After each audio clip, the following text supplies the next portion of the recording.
My dear friends, હું રાજા રીતિ સ્વાગત કરું છું આપનું કોમ્પિટિટિવ ડીજી ક્લાસ ચેનલમાં। ફ્રેન્ડ્સ, આપણે જાન્યુઆરીના કવિ અને લેખિકા અને સાહિત્યકારોની સિરીઝ જોઈએ છીએ। એ જ સિરીઝમાં આજે આપણે આગળ વધવાનું છે અને આજે આપણે જોવાના છે 24 જાન્યુઆરીના રોજના જે વ્યક્તિનો જન્મદિવસ છે એવા કવિ અને સાહિત્યકાર। તો ચલો આપણે જોઈએ।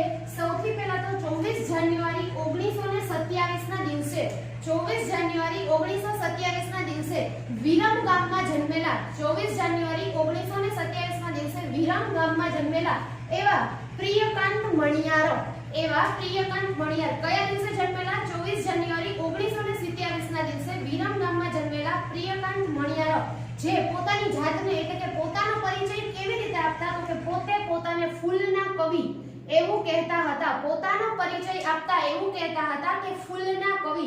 આગળ જોઈએ કે ઉમાશંકર જોશી દ્વારા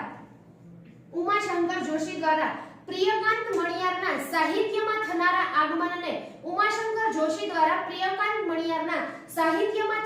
આગમનને શુભ ઘડીએ થયેલું આગમન એવી રીતે દર્શાવવામાં એવું કહેવામાં આવે છે।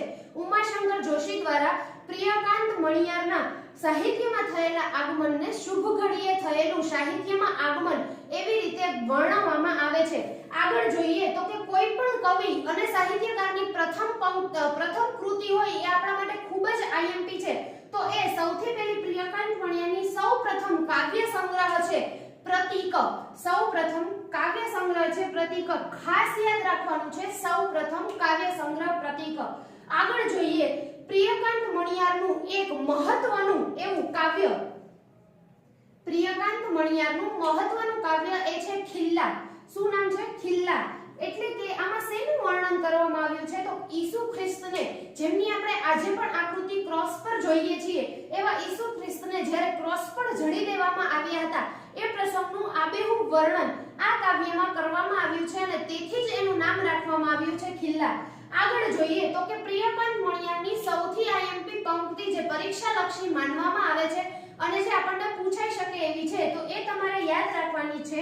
આ નભજુક્યુ તે કાનજી અને પોઈણી તે રાધારે। આ નભજુક્યુ તે કાનજી અને ચાંદની તે રાધારે।